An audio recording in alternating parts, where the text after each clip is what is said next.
denne film vil vi snakke om biobrændstoffer. I dagens Danmark er der stor forbrug af CO2, og det går ud over klimaet og kloden, som giver forurening. Når vi afbrænder olie, kul, gas, giver det CO2 ud i luften, som gør, at drivhuseffekten bliver forøget, og dermed øges opvarmning. Biobrændstoffer er en flydende eller gasformet brændstof. Biobrændsel er en biologisk nedbrydning af produkter, affald og overskudsprodukter fra landbrug, skovbrug, industri og husholdninger. Biobrændsel opdeles i følgende dele: overskudsprodukter, affald fra landbrug, industri, husholdning, f.eks. halm, gylle eller fedt. Energiafgrøder, som vil sige de afgrøder, der dyrkes til speciel energiforsyning, f.eks. pil, elefantgræs og energikorn. Afgrøder, som anvendes også til fødevarer og til foder, f.eks. raps, korn og sukkerrør. Når vi snakker om kulstofskredsløbet, så er det en proces, som kører ring. Når vi kigger på pil 1, kan vi se, at der falder nedbør ned, opløser det CaCO3, som er en kemisk betegnelse for kalt, som sidder på klipperne, og det føres ud i havet. På pil 2 kan vi se, at når CaCO3 er ført ud i havet, så optager mikroorganismerne CaCO3 til at opbygge deres skelet. Når så mikroorganismerne dør, så bliver skelettet omdannet til kalkslam, som bliver med tiden omdannet til kalksten og andre bjergarter. Vi kan se på pil 3, at det CO2, vi har i luften, bliver optaget i havet, og det samme gør alger, som lever i havet, og det kaldes fotosyntese. Vi kan se på pil 4, at i løbet af millioner af år er alle de døde planterester og dødt plankton blevet omdannet til kul, olie og naturgas.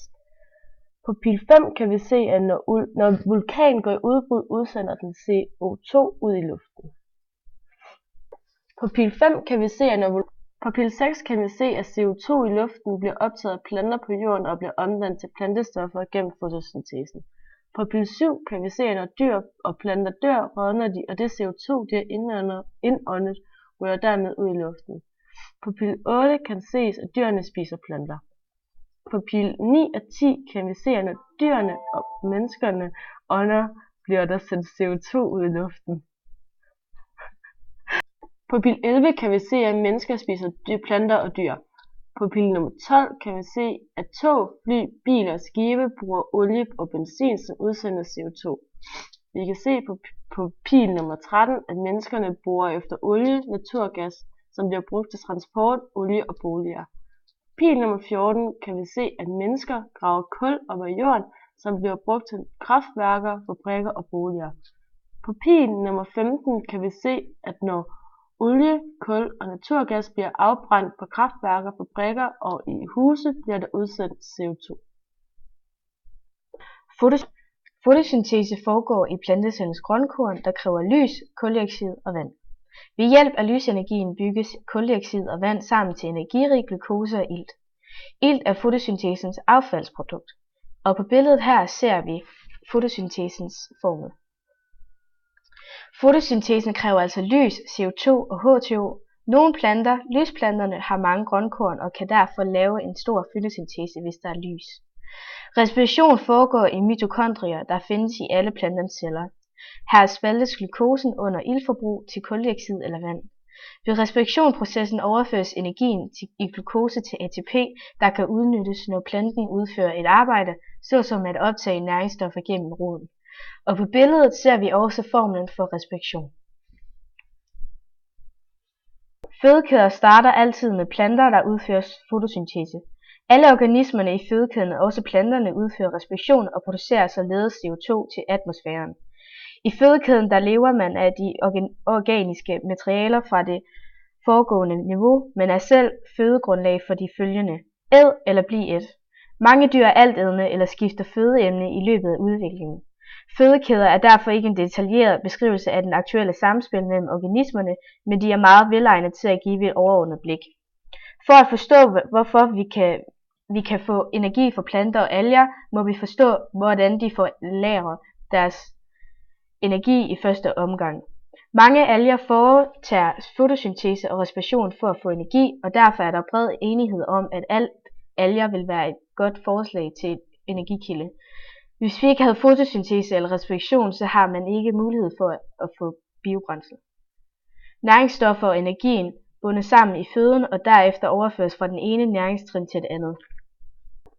Selve enzymer anvendes under forarbejdning af fødevarer. De bliver anvendt i produktionen af ca. 80% af de forarbejdede fødevarer, man finder i en almindelig fødevareforretning og industrierne. Selve en enzym er et protein, som har en katalytisk aktivitet, det vil sige, at de kan forøge hastigheden af mange forskellige kemiske reaktioner, og de indgår i et utal af processer i menneskets krop og naturen i øvrigt. Man kan tage som eksempel, at planter med mange blade er bedst egnet til biobrændstof. På grund af, når en plante skal nedbrydes, tilsættes der enzymer, da blade er lettere at nedbryde end f.eks. stængler og kræver derfor både mindre energi og færre enzymer. Enzymerne kan nedbryde materiale, som findes i naturen eller mikroorganismer, der dyrker under specifikke betingelser, som vegetabilske materialer, såsom korn, halm og organisk affald, kan således anvendes som råvarer. Man kan også kigge på organisk materiale under en kemisk proces, hvor det organiske materiale nedbrydes af mikroorganismer og deres enzymer til enten andet organisk eller uorganisk materiale eller en blanding. Ved fremstilling af bioetanol foregår der en omdannelse af sukkerstoffer i en gæringsproces, der ligesom ved ølbrygning resulterer i blandet organisk etanol og uorganisk. Hvis man ser på de forskellige sorter og materialer, der bliver brugt under processerne for biobrændsel, kan man se på råmateriale som halm. Når det indvendes, gennemgår det en forbehandling, som sker igennem flere trin. Først er mekanisk, hvor halmen skæres til stykker, dernæst et hygrotermisk procestrin, hvor halmstykkerne blandes med vand og koges under højt tryk. Dette sker ved, at halmsuppen indføres i en skråstillet koger med en roterende snegl, hvorved den presses opad og møder vand i modstrøm. Denne væske, der er løbet ud fra kogerens bund, kan inddammes til melasse, der er velegnet som foderprodukt. Hvis man ser på dette rene bioetanol, kan man kigge på den suppeformede halm, der bliver filtreret og destilliseret bioetanol. Efter det tykflydende rest, der er tilbage, kan det separeres i en fast og en flydende fraktion. Den flydende fraktion er rig på indholdet af salte, hvor der herunder kan tales om kaliumklorid, altså KCl. Saltreduktion forekommer som en del af forbehandlingen ved indblødsætningen og den kogning af halm, som bevirker, at der sker en udvaskning af saltet. Efter tørring kan den faste fraktion anvendes til kraftvarmeproduktion og kan dermed bidrage til at øge det samlede energiudbytte. Da den har en høj brændværdi, gør at den også har en høj kvalitet som biobrændsel. Den våde fraktion inddammes delvis til melasse. En del af denne melasse recirkuleres ind i processen, idet den indeholder aktive enzymer, mens den udtagende melasse kan bruges i dyrefoder. Første generation biobrændsel bliver lavet på stivelse, som vil sige, at glukose har den kemiske formel C6H12O6. Råvarerne kan være korn, hvede, majs og sukker, altså fødevarer, som er sukkerholdige. Råvarerne, der hører under første generation biobrændsel, er fødevarer, som bliver dyrket fast, hvor det kræver et højt energiforbrug at dyrke. Selve CO2-reduktionen ligger mellem 35-90%. Den største reduktion findes ved udvinding af etanol, altså omdanning stivelsen til alkohol under en gæring af stofferne. Det kemiske form bliver vist på billedet.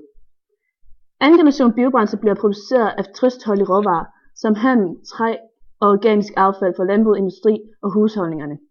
Fordelen ved anden generation i forhold til første generation er, at det er affalds- og bioprodukter, og det kræver ikke energi at fremstille. Problemet med første generation biobrændsel er, at det er fødevarer, som bliver brugt til energi, i stedet for at benytte fødevarerne til den tredje verden, som oplever mangel på føde. Problemet med anden generation er, at det jord, vi bruger på at dyrke, f.eks. elefantgræs eller halm, kunne bruges på at dyrke spiselige råvarer som majs og korn. Når man ser på en fuldstændig forbrænding, hvor der er frigivet energi, kan man se på energiindholdet i druesukker, hvor en fuldstændig forbrænding af druesukker sker efter reaktionen, som aflæses på billedet.